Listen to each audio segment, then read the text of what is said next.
estruendo y nos asombra con maravillas. El Rey de gloria, el Rey de majestad. Gracia sublime es, perfecto es tu amor. Tomaste mi lugar, cargaste tú mi cruz, tu vida diste ahí, y ahora libre soy.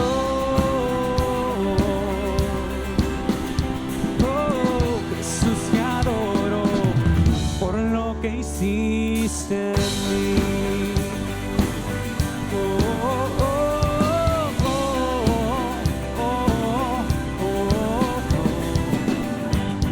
En orden todo el caos, nos adoptaste como tus hijos. El Rey de gloria, el Rey de gloria, el que gobierna con su justicia y resplandece con su belleza. El Rey de gloria, el Rey de majestad. Gracia sublime es, perfecto es tu amor. Tomaste mi lugar, cargaste tú mi cruz, tu vida diste ahí, y ahora libre soy. Jesús, te adoro por lo que hiciste en mí. Digno es el Cordero de Dios, digno es el Rey que la muerte venció.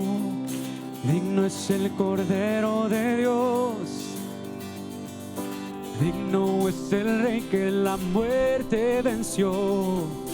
Digno es el Cordero de Dios, digno es el Rey que la muerte venció. Digno es el Cordero de Dios, digno es el Rey que la muerte venció. Perfecto es tu amor, tomaste mi lugar, tú mi cruz, tu vida dice ahí, y ahora libre soy. Oh, Jesús, te adoro por lo que hiciste en mí. Oh, oh, oh, oh, oh, oh,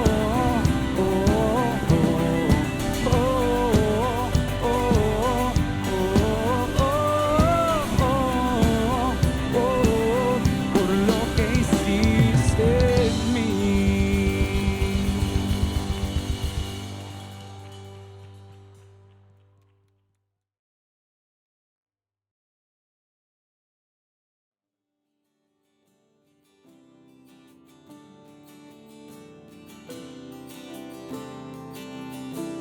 Que no la canten con nosotros.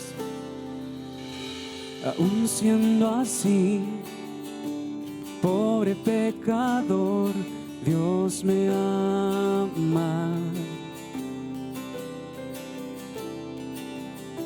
Siendo imperfecto y aún sin merecerlo, Dios me ama. Si estoy fuerte, si yo estoy de pie, Dios me ama. Si estoy débil, si yo estoy caído, Él no me dejará de amar.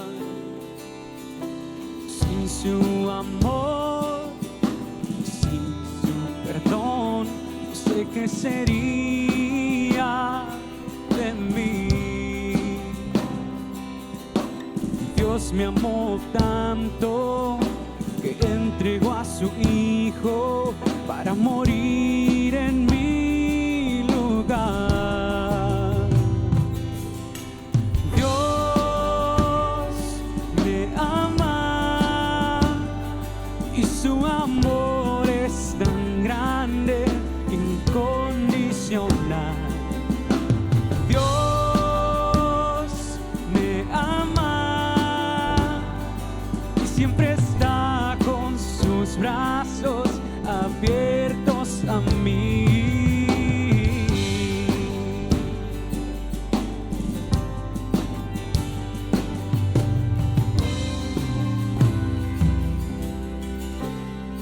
Vamos, iglesia.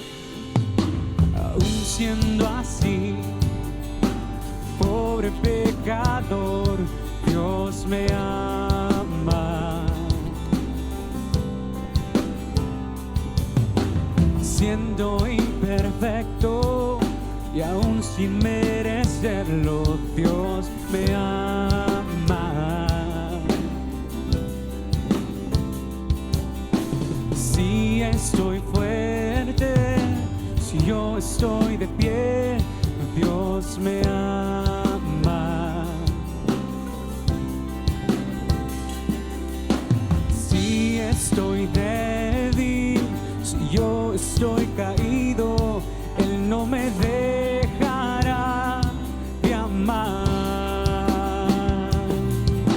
Sin su amor, sin su perdón, no sé qué sería de mí. Dios me amó tanto que entregó a su Hijo para morir en mi lugar. Dios me ama y su amor es tan grande, incondicional. Dios me ama y siempre está con sus brazos abiertos a mí. Dios me ama y su amor es tan grande, incondicional. Dios me ama y siempre está con sus brazos abiertos a mí.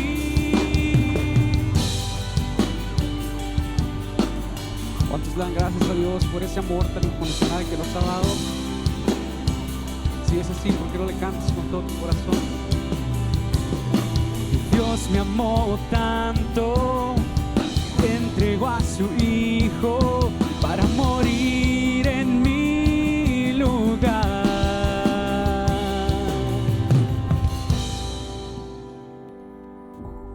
Dios me ama y su amor es tan grande, incondicional. Dios me ama y siempre está con sus brazos abiertos a mí.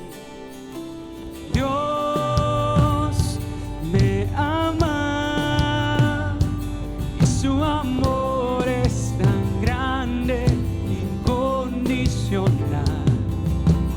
Dios me ama y siempre está con sus brazos abiertos a mí.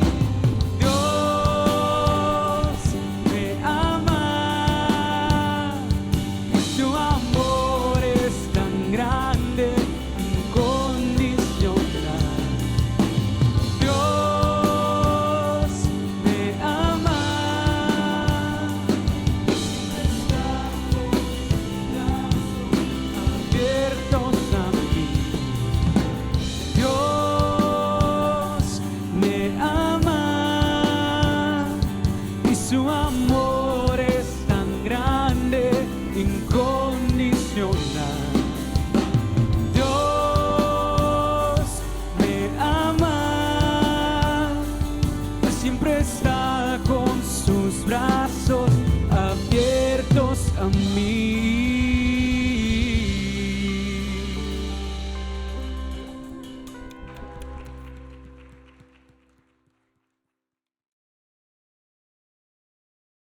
Vamos a terminar nuestra serie del Sermón del Monte. Así, aquellos que pensaban que nunca íbamos a llegar al punto final de esta serie, el día de hoy es ese día donde concluimos la serie del Sermón del Monte. Y le puse por título: se trata de poner en práctica. Se trata de poner en práctica. ¿Y por qué no hacemos otra oración? Ya sé que hemos orado algunas veces el día de hoy. ¿Por qué no hacemos otra oración para terminar esta serie y escuchar la plática el día de hoy?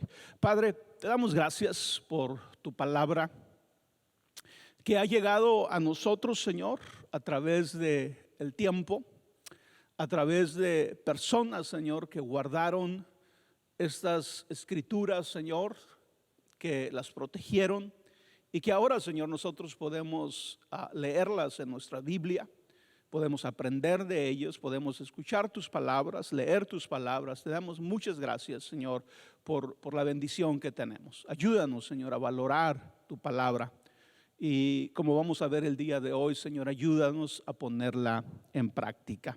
En el nombre de Jesús. Amén. El domingo pasado terminamos hablando de las palabras de Jesús acerca de la generosidad, acerca de cómo debemos de relacionarnos con el dinero. Pero no solamente en la plática de ayer, en todo el Sermón del Monte, Jesús nos enseñó que debemos de ser generosos. No solamente en el área física o financiera, pero en todas las áreas de nuestra vida emocional, en nuestra vida espiritual, debemos de ser generosos. Por ejemplo, Jesús nos dijo que seamos compasivos. Eso es ser generoso. Cuando tú eres una persona compasiva, estás viviendo generosamente. Pero la última semana ya nos enfocamos al aspecto financiero que Jesús trató en el Sermón del Monte. Y como dije, ¿verdad? En él nos enseñó que debemos de vivir vidas generosas, compartiendo de nuestros recursos con los demás. Y Jesús hace énfasis que debemos de compartir nuestros recursos principalmente, ¿verdad? Con los pobres, con los necesitados, con los oprimidos. En cierto sentido, con aquellas personas que en ocasiones no pueden pagarte la ayuda que les estás dando. Y lo haces de una manera generosa, liberal, ¿verdad? Porque escuchas las palabras de Jesús, porque entiendes la vida desde la perspectiva de Jesús y empiezas a pensar acerca de la generosidad como Jesús piensa. Pero decíamos que las personas que estaban escuchando a Jesús en el Sermón del Monte eran en el primer plano sus discípulos, pero luego había una multitud de personas. Entre esas personas se encontraban los pobres, se encontraban personas que tenían enfermedades, se encontraban personas oprimidas. Y a ellos Jesús les está diciendo que deben de ser generosos. Jesús no le está diciendo, ¿verdad?, a los privilegiados, a los ricos de Jerusalén o de Israel que deben de ser generosos, ¿verdad? Como no solamente ustedes. No, está hablando con toda la multitud, que en su mayoría no eran ni ricos ni poderosos. Podría haber habido alguien que era rico y poderoso, pero en general, ¿verdad?, no se trataba de estar hablando con los ricos, está hablando con personas como tú y como yo. Pero al considerar las enseñanzas de Jesús, muy probablemente las personas se preguntaban lo siguiente: si vivo compartiendo mis recursos con los demás, ¿qué va a pasar conmigo? Imagínate ser una persona que no tienes muchos recursos y Jesús te está diciendo: comparte lo que tienes con los demás, sé generoso.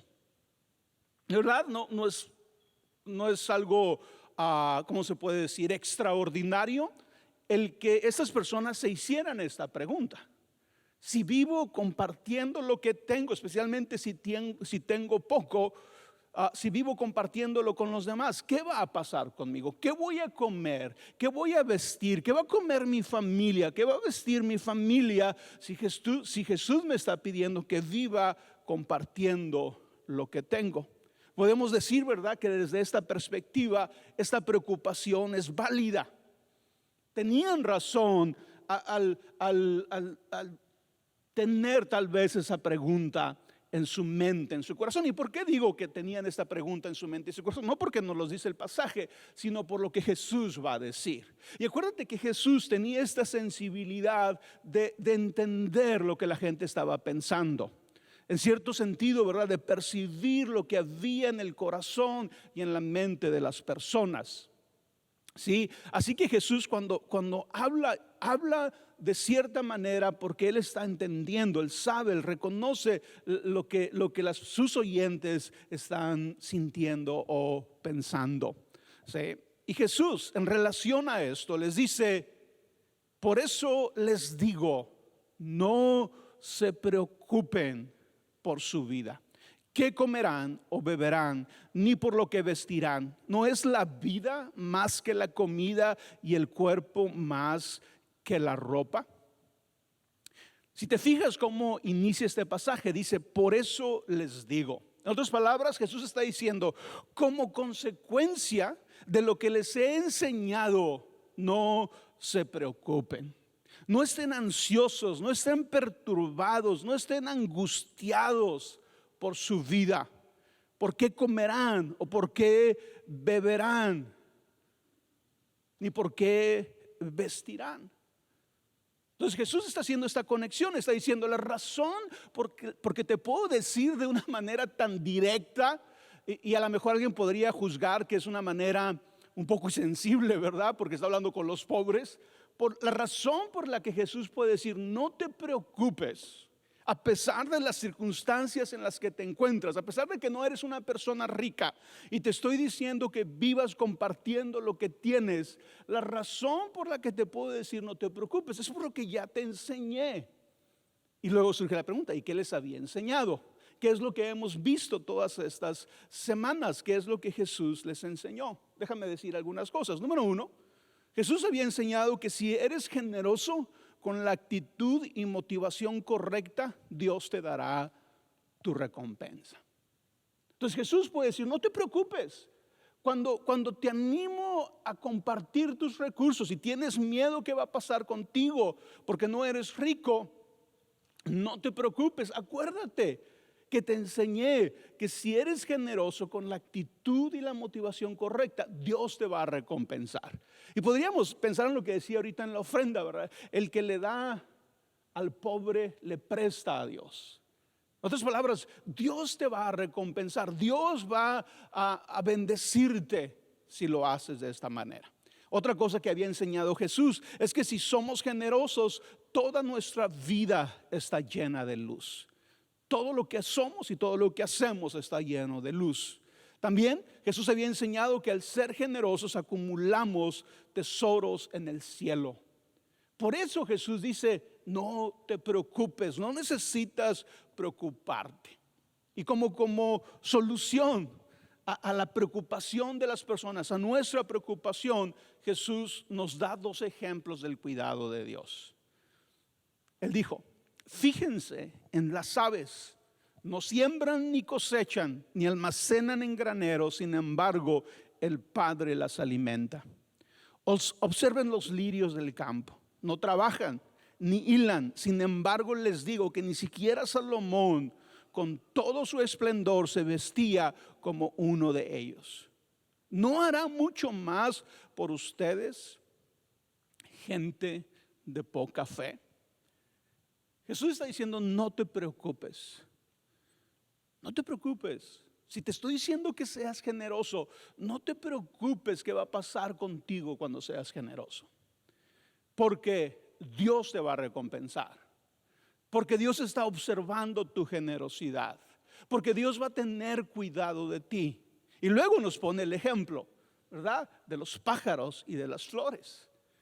Y yo siempre pregunto, ¿verdad?, ¿quiénes de nosotros cuando estamos en una situación difícil, económica, de necesidad, y vemos un pajarito o vemos unas flores, ya se nos quita la preocupación? Y la respuesta es que no, ¿verdad? Ninguno de nosotros. Pero ¿sabes qué? Lo que me llama la atención de este pasaje y de este ejemplo de Jesús es que Jesús se lo toma en serio. Es que Jesús sí lo cree. Jesús no nos está diciendo que veamos los pájaros y las flores como evidencia del cuidado de Dios simplemente por decir algo. No, Jesús realmente lo cree. Jesús cree que si Dios cuida de las flores, que si Dios cuida de los pájaros, va a cuidar también de nosotros. Jesús conecta la preocupación en este contexto con confiar poco en Dios. Por eso Jesús de una manera tan directa dice, no se preocupen. Y ahorita dije, ¿verdad? Pudiera parecer hasta insensible que Jesús nos diga que no nos preocupemos cuando no somos ricos. Y cuando nos está invitando a ser generosos. A tal vez dejar de tener algo que en ese momento nosotros podemos utilizar para compartirlo con alguien más. Pero la razón por que Jesús nos dice no se preocupen es porque Él sabe lo que la preocupación significa. Y la preocupación tiene que ver con confiar poco en Dios. En otras palabras, ¿verdad? Yo no puedo ser generoso. Y la lógica es la siguiente: no puedo ser generoso porque luego yo me voy a quedar sin lo que yo necesito. Pero ignoramos a Dios. Ignoramos que Dios se ha comprometido con bendecirnos, que Dios se ha comprometido con proveer para nuestras vidas. Y en las palabras de Jesús se ha comprometido a recompensarnos cuando somos generosos. Pero si no confiamos en eso, si no creemos esas palabras de Jesús, obviamente va a ser muy fácil para nosotros decir, oh, no puedo compartir, no puedo ser generoso porque tengo que pensar en mí primero. Entonces lo que Jesús le está pidiendo a las personas y nos está pidiendo a nosotros es un tanto desafiante.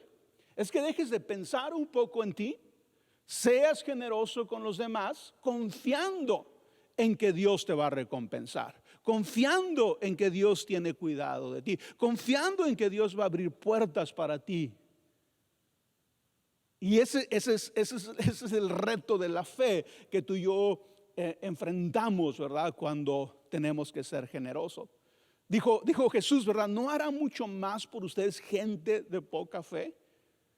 En otras palabras, cuando tú y yo no confiamos en Dios, Jesús nos considera gente de poca fe.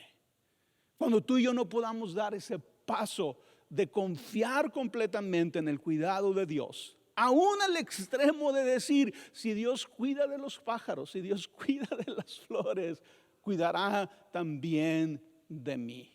¿Sí? ¿Cómo debemos de verlo de esa manera? Entender que la falta de confianza, la preocupación apuntan a no confiar en Dios, a tener poca confianza en Dios. Fíjate lo que dice Isaías 26:3, hablando de lo que sucede cuando confiamos en Dios, contraponiéndolo con la preocupación. Dice, hablando de Dios, tú guardarás en perfecta paz a todos los que confían en ti, a todos los que concentran en ti sus pensamientos. Quiere decir que si tú en determinado momento te enfrentas a una situación donde se requiere que seas generoso y donde esa generosidad, porque eres humano, no porque eres malo, simplemente porque eres humano, esa generosidad te hace que te preocupes, te hace que te preguntes, ¿y qué va a pasar conmigo? ¿Y qué va a pasar con mi familia? ¿Estoy haciendo bien al dar esto cuando yo lo pudiera utilizar? Lo que tenemos que hacer en el momento, ¿verdad? Especialmente si estamos siendo movidos por Dios a la generosidad, si lo estamos haciendo con la motivación correcta, es recordarnos que Dios nos ha prometido bendecirnos. Es recordarnos que Dios nos ha prometido recompensarnos cuando somos generosos. ¿Sí? Y tal vez tú digas, ¿verdad? Oye, Roberto, ¿cuándo lo puedo esperar? ¿Verdad? ¿Lo puedo esperar en ese mismo día, la semana que entra? De la misma manera, si doy dinero, ¿me va a llegar dinero? No sabemos. No sé en cuánto tiempo. No sé si va a ser dinero. Lo que sí sé es que desde la perspectiva de Dios va a ser algo que te hace bien a ti. Hay una historia en el libro de Hechos de un centurión romano que dice la Biblia que era muy generoso, que ayudaba a los pobres. Y la historia dice que Dios vio con agrado la oración y las ofrendas de este centurión. Pero la Biblia no dice que lo hizo más rico. La Biblia no dice que lo hizo que tuviera más dinero. Pero lo que la Biblia dice es que Dios mandó a Pedro para que llevara el evangelio a su casa, y toda su familia recibió a Jesús en su corazón. Entonces la bendición, la recompensa que Dios va a traer a nuestra vida va a ser de muchas maneras. Sí, va a ser en provisión, va a ser en recursos, va a ser en puertas abiertas, pero también va a ser en tu vida espiritual, en tu vida emocional. Dios te va a recompensar si actúas de una manera íntegra en tu generosidad. Algo que Jesús nos dice también, ¿verdad? ¿Por qué nos puede decir que no nos preocupemos, aun cuando estemos en la peor de las dificultades? Porque ahorita decía, ¿verdad? Pudiera parecer insensible. Imagínate que tú vas con una persona que está en medio de una difícil situación real, ya sea económica, ya sea física, y tú vas y le dices, no te preocupes. Pareciera como que estás minimizando, ¿verdad?, su situación. Si no lo vemos de la forma correcta. Entonces tú y yo pudiéramos juzgar a Jesús como que está siendo insensible. ¿Por qué nos está diciendo que no nos preocupemos? Pero la razón Jesús nos las deja saber. La razón por qué les digo que no se preocupen, dice Jesús, es porque la preocupación en sí misma no soluciona nada. Y es algo que tú y yo debemos de aprender. La solución no soluciona nada. Él dijo, por más que se preocupen, especialmente si somos chaparritos, por más que se preocupen, ¿cuántos de ustedes pueden hacerse crecer un pie más? 5 centímetros más. Dice Jesús, no, la preocupación no logra nada. En lugar de utilizar nuestro tiempo y energía preocupándonos por esas cosas, Jesús nos recomienda lo siguiente. No te equivoques en lo que tienes que estar haciendo, dice Jesús, no te preocupes. Número 1, porque Dios tiene cuidado de ti, porque Él ha prometido recompensarte. Número 2, porque la preocupación no hace nada, porque con la preocupación no logramos nada. ¿Sí? Y todos, tú y yo, todos sabemos, ¿verdad? Yo a veces he dado este ejemplo, ¿verdad? Piensa en todas las preocupaciones que has tenido en toda tu vida. Y todas esas noches que no dormiste, todos esos días llenos de ansiedad. Y luego pregúntate, ¿qué produjo esa preocupación? Y vas a decir, ¿sabes qué? Nada. Lo que produjo cambio fue la fe. Lo que produjo cambio fue el trabajo. Lo que produjo cambio fue la iniciativa, no la preocupación. ¿Sí? Porque cuando hablamos de preocupación, no estamos hablando de que simplemente pienses, necesito hacer esto para estar bien. No, eso no es preocupación, eso es planear. Eso es ver la vida de una manera realista. Preocupación es cuando nos llenamos de angustia, de ansiedad, de temor. Eso es preocupación. Entonces no te equivoques, porque a veces pensamos, no quiere decir que no debo de pensar para nada en lo que necesito y lo que me hace falta y los pasos que debo dar. No, eso no es preocupación, eso es planeación. ¿Sí? O pudiéramos decir, eso es una preocupación sana. Jesús no se está refiriendo a ese tipo de ocupación, se está refiriendo cuando nos llenamos de ansiedad, de angustia en nuestro corazón por las cosas materiales. Entonces Jesús dice, en lugar de estarse preocupando, mejor hagan lo siguiente, más bien busquen primeramente el reino de Dios y su justicia, y todas estas cosas les serán añadidas. Busquen a Dios, busquen su reino, vivan la vida del reino, y todas estas cosas les serán añadidas. La justicia del reino tiene que ver con vivir amando a Dios y amando a nuestro prójimo como a nosotros mismos. Especialmente, ¿verdad? Como decíamos ahorita, porque es lo que está en la mente de Jesús en el Sermón del Monte. Especialmente los pobres, los necesitados, los oprimidos, aquellos que no pueden pagarnos lo que nosotros hacemos para ellos, y solamente Dios se va a encargar de recompensarnos. Entonces cuando la Biblia dice busca primeramente el reino de Dios y su justicia, está hablando de eso. Es de que seamos cristianos que podemos actuar a favor de otros, que si vemos a alguien en necesidad podemos ayudarlo. Eso es vivir en el reino. Eso es ser una persona justa. ¿Sí?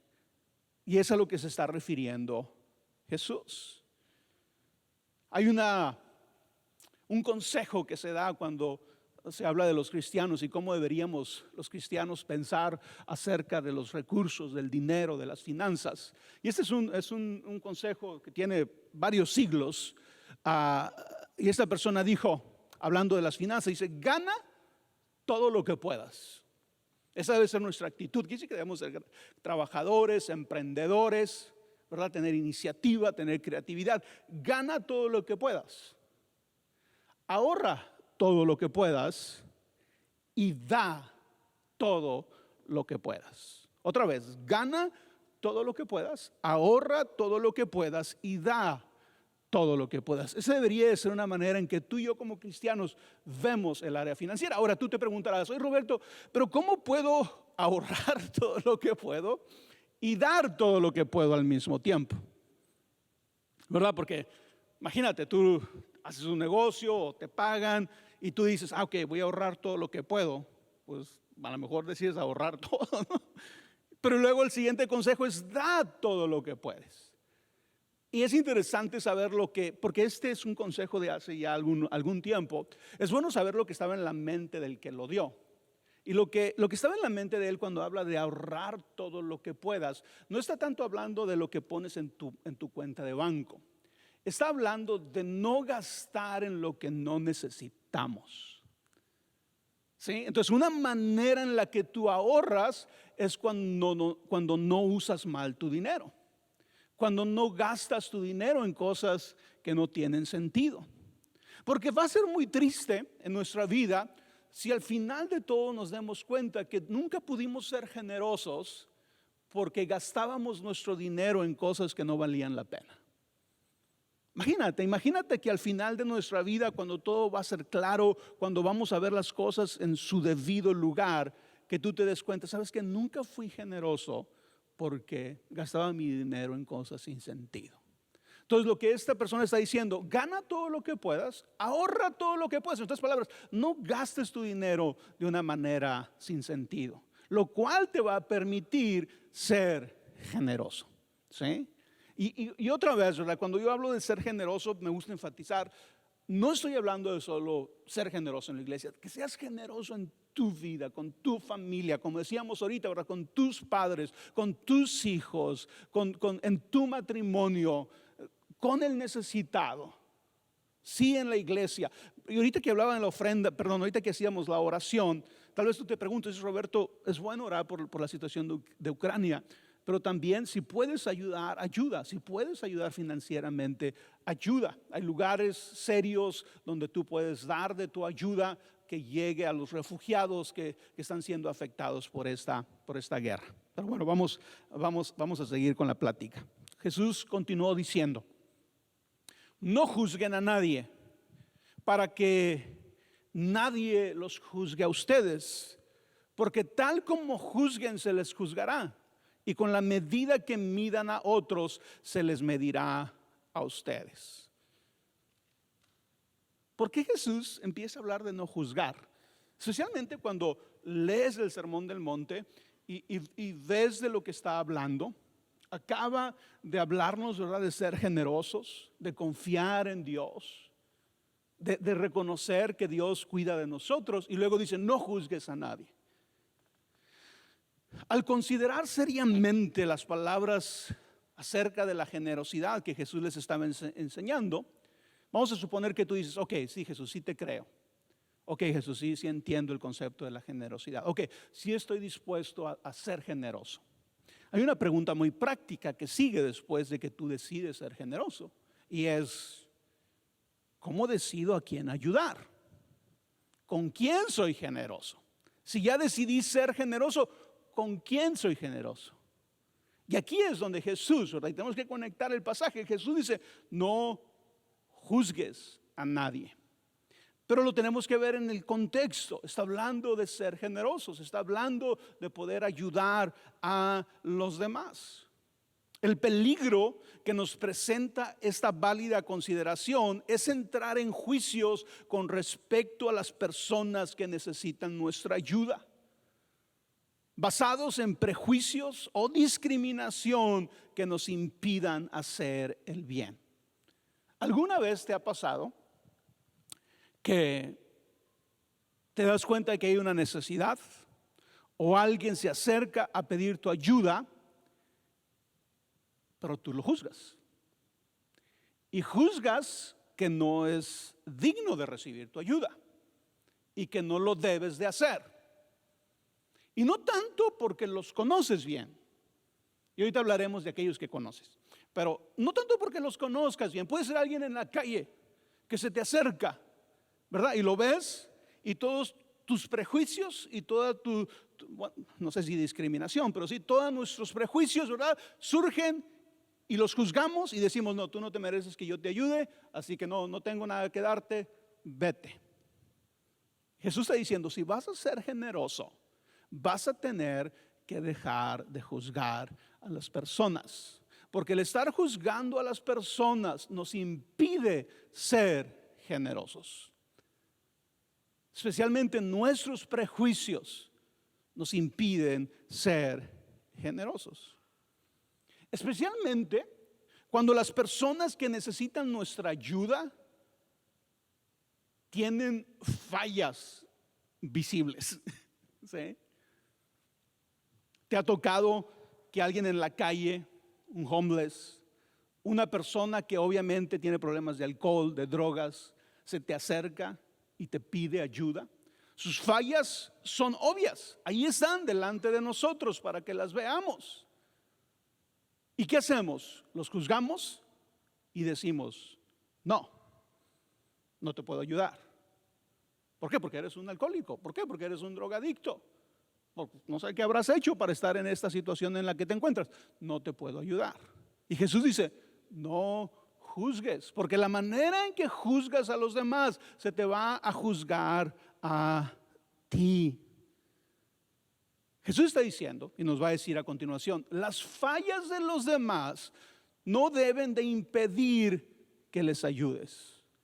Los errores, aún pudiéramos decir, los pecados, las fallas, los vicios de los demás no deben de impedir que les ayudes. Debes ser sabio en la manera en que les ayudas, pero no debe de impedir que les ayudes. Y Jesús es muy directo, ¿verdad? Porque dice, si somos honestos, nuestras propias fallas pueden ser mayores que las de ellos, pero en otras áreas de la vida. Viene una persona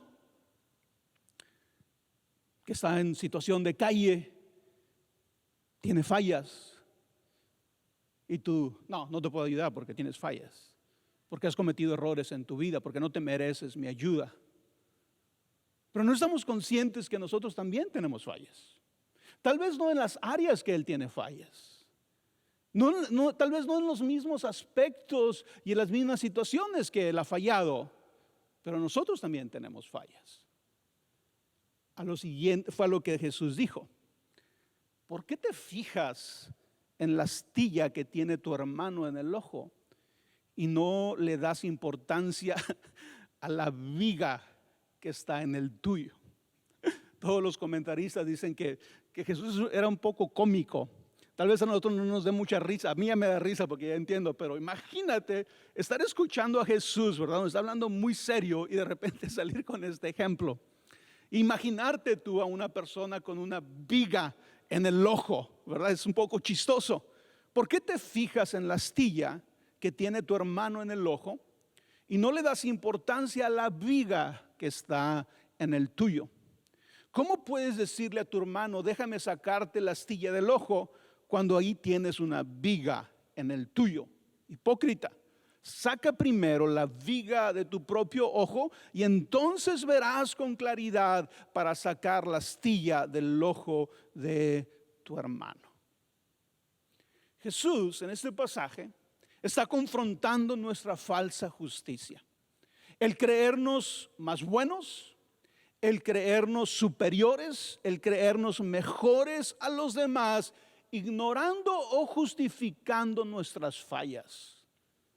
Cuando una persona se acerca a nosotros pidiendo nuestra ayuda y nosotros los juzgamos porque ponemos a pensar, ¿verdad? No, tú estás en esta situación, ya me imagino que habrás hecho, pero ignoramos y justificamos nuestras propias fallas.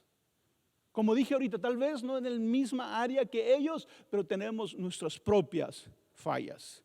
Juzgamos a los demás creyendo que Dios está de nuestro lado. Pensando que Dios piensa como nosotros. Y la verdad es que no. Dios no piensa como nosotros. Lee con cuidado los evangelios. Y tú te vas a dar cuenta que en cada ocasión donde una persona era menospreciada, donde una persona era atacada, donde una persona era acusada. Y fíjate dónde está Jesús. Nunca está del lado de los acusadores. Nunca. Siempre está con el menospreciado. Siempre está con aquel que está siendo oprimido. Con el que sufre. Esa es la realidad. Ese es el ejemplo de Jesús. Pero tú y yo, ¿verdad? Nos justificamos, ignoramos nuestros propios errores para mantener esta falsa justicia. Si nuestra justicia fuera real, estaríamos sumamente interesados en tratar primero con el mal que hay en nuestro corazón, que está en nosotros mismos, antes de andar juzgando y acusando a los demás. En otras palabras, nos preocuparíamos más por la viga en nuestro ojo que por la astilla en el ojo de la otra persona. Algo también que es muy importante, por eso Jesús dice, quita primero la viga de tu ojo. Es que cuando hemos pasado por el proceso de sacar la viga de nuestro ojo, tenemos una actitud humilde y compasiva al tratar de sacar la astilla del ojo de nuestro hermano. Nos volvemos sensibles porque sabemos lo difícil que es. Porque tú ya trataste con la viga de tu ojo y sabes lo difícil que es y sabes lo doloroso que es corregir tus errores, pedir perdón, poner tu vida en orden. Sabes lo difícil que es. Entonces eso te va a volver más compasivo cuando trates con los errores de los demás. Pero tenemos primero que sacar la viga de nuestro ojo. Jesús termina el sermón del monte diciéndonos que tú y yo podemos confiar en Dios porque Él es bueno. ¿Quién de ustedes, si su hijo les pide pan, le da una piedra? O si le pide un pescado, le da una serpiente. Pues si ustedes, aun siendo malos, saben dar cosas buenas a sus hijos, cuánto más su Padre que está en el cielo dará cosas buenas a los que le piden.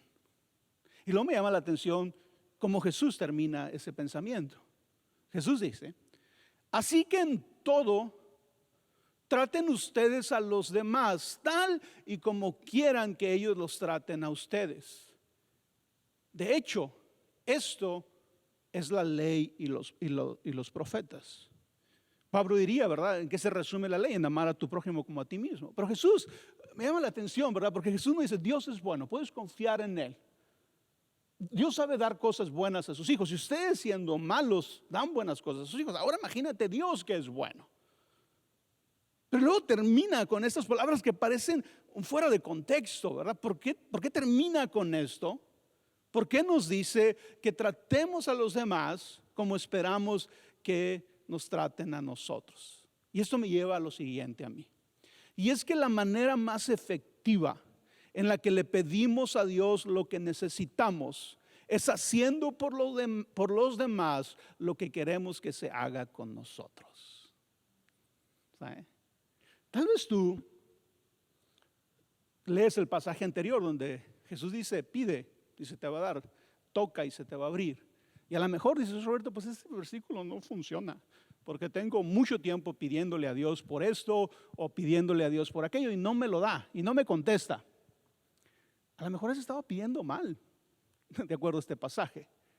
De acuerdo a este pasaje, la mejor manera, la manera más efectiva de pedirle a Dios es la manera en que tú tratas a los demás.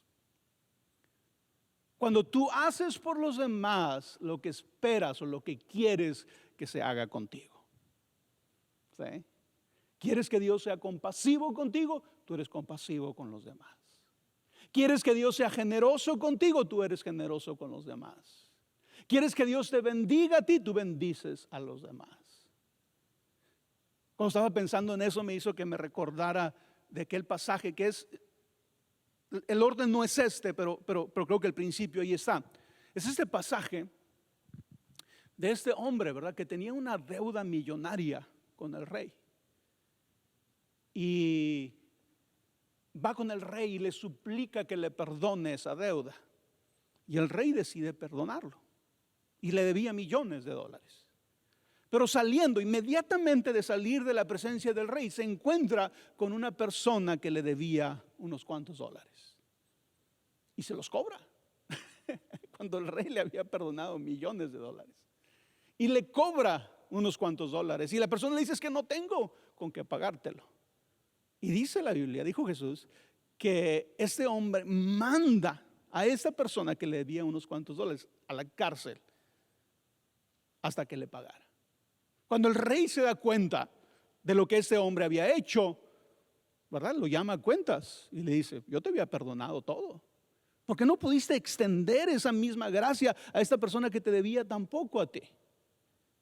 Y la historia, ¿verdad? Tristemente termina en que Dios le quita ese perdón que le había dado. Y lo manda a la cárcel también. Pero el principio es el mismo. La mejor manera que este hombre podía haber dichole al rey, rey, trátame bien, él tratando bien al que le debía a él. ¿Sí? El orden no es el mismo, pero el principio ahí está. Entonces, no te estoy diciendo que no ores por tus necesidades, no estoy diciendo que no vengas a Dios con Señor, necesito esto, necesito aquello, pero creo que también debemos de ser mucho más prácticos y espirituales al mismo tiempo, y es, haz por los demás los que esperas que se haga por ti. Trata a los demás como te gustaría que los demás te trataran a ti. Hazlo. Esa es la manera en que le decimos a Dios, Dios, esto es lo que quiero en mi vida. Y por último, Jesús dice que después de haberlo escuchado hablar el sermón del monte, enseñar el sermón del monte, Jesús dice, al final se trata de ponerlo en práctica. De nada sirve escuchar algo, decir, ay, qué bonito, y luego no vivirlo, y luego no ponerlo en práctica. Y la forma en que Jesús termina el pasaje es fuerte, es un poco fuerte. Fíjate lo que dijo Jesús. Jesús dijo, no todo el que me dice Señor, Señor, entrará en el reino de los cielos, sino solo, ¿qué? El que hace la voluntad de mi Padre que está en el cielo. A través de todo el sermón del monte, Jesús nos ha tratado de enseñar cuál es la voluntad del Padre, cuál es la justicia del reino, amar a los enemigos. Si se acuerdan, no quiero repetir todo lo que ya hablé en las últimas semanas, pero eso es lo que nos está enseñando Jesús. Y Jesús se dice, no se trata solo de que me digas Señor, Señor, se trata de que hagas la voluntad del Padre. Y termina el sermón del monte. Por tanto, todo el que me oye estas palabras y las pone en práctica es como un hombre prudente que construyó su casa sobre la roca. Cayeron las lluvias, crecieron los ríos y soplaron los vientos y azotaron aquella casa. Con todo, la casa no se derrumbó porque estaba cimentada sobre la roca. El que pone en práctica. Entonces, todas estas pláticas que hemos tenido estas semanas, no se trata solo de aprendérnoslas, no se trata de, soy un experto en el sermón del monte. Nada de eso sirve si no lo ponemos en práctica. Si no tomamos la decisión real, honesta de decir, Señor, ¿cómo puedo poner en práctica el sermón del monte? Poco a poco, ir avanzando y dando pasos en los que pongo en práctica el sermón del monte. Porque luego Jesús dijo, ¿verdad? El que no pone en práctica estas palabras, su vida va a ser como una casa construida sobre la arena. Que cuando vengan los vientos, cuando venga la lluvia, cuando llega la prueba, se va a derribar, se va a caer. Y yo he dicho, ¿a qué se refiere Jesús cuando dice la casa? Habla de tu vida, pero también habla de tu fe, de tu supuesta fe. Si no pones en práctica las palabras de Jesús, tu fe está cimentada sobre la arena, que es fácil de ser derribada, es fácil de caer y perderse. Así que Jesús termina el Sermón del Monte diciendo, se trata de poner en práctica. Y yo quisiera animarte a que después de todas estas semanas que has estado aquí en la iglesia escuchando estas pláticas, si no has escuchado algunas, las puedes ver en el canal de YouTube de Vástago Epicentro, ahí están las pláticas. Sí es bueno que ya de una manera más personal, en tu tiempo devocional, cuando oras, cuando lees la Biblia, te analices y te preguntes, ¿dónde estoy fallando? ¿Qué partes del Sermón del Monte no estoy practicando? Lo creo, pienso que es bonito, pienso que está bien, pero no lo estoy practicando. Y es donde empezamos a dar pasos, empezamos a practicar. Y es en la práctica que empezamos a ver fruto. Es en la práctica que empezamos a descubrir la alegría de la vida que Jesús nos invita a vivir. En la foto, si la pueden poner, donde dice se trata de ponerlo en práctica, está esta foto de esta persona tocando el piano. ¿Y cuántos de nosotros sabemos que no es lo mismo aprenderte toda la teoría del piano en papel, aún aprenderte todas las notas del piano en papel, ¿verdad? Aunque tengas todo ese conocimiento, mientras no toques el piano, toda esa belleza que está ahí en esas letras, que está ahí en esos acordes, nadie lo puede apreciar. A veces los cristianos estamos así, tenemos todo este conocimiento, ¿verdad? Ahí está, sabemos la letra, pero no estamos tocando el piano. Nadie puede escuchar la canción que está dentro de nuestro corazón hasta que la ponemos en práctica. Y es una canción muy bella, la canción que Jesús nos está invitando a tocar con nuestra vida, cuando ponemos en práctica sus palabras. ¿Por qué no te pones de pie? Como siempre, muchas gracias por su tiempo, por estar aquí. Recuerden, cena de matrimonios, puedes comprar tu boleto.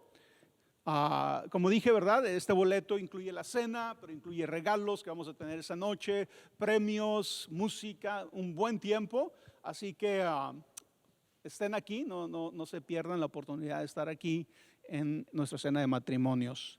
También, si tú estás aquí por primera vez, segunda vez, queremos darte una bienvenida. Queremos darte un pequeño obsequio, un pequeño regalo. Así que aquí están unas personas para recibirte, conocerte, estrechar tu mano. Aún si no es tu primera vez, tal vez tu tercera vez que he venido, segunda vez, pero nunca has pasado, pasa para que conozcas a alguien aquí en Epicentro. También, antes que se me olvide, hay tantos anuncios, ¿verdad? Estamos por empezar nuestros grupos Conéctate en el mes de abril, así que si tú no eres parte de un grupo Conéctate, te gustaría ser parte, anótate, regístrate para platicar contigo y que puedas ser parte de los grupos Conéctate. También si tú dices que a mí me interesaría abrir mi casa para que ahí se reúna un grupo, déjanos saber también y te lo vamos a agradecer. ¿Por qué no oramos? Señor, el día de hoy te damos gracias por este día. Permítenos vivir siempre conscientes, Señor, de tu inmenso amor, de tu inmensa gratitud sobre nuestras vidas. Te damos muchas gracias en el nombre de Jesús. Amén. ¿Por qué no levantas tu mano para recibir la bendición? Que el Señor te bendiga y te guarde. Que el Señor haga resplandecer su rostro sobre ti, tenga de ti misericordia. Que el Señor alce sobre ti su rostro y ponga en ti paz. Que el Señor les bendiga. Muchas gracias.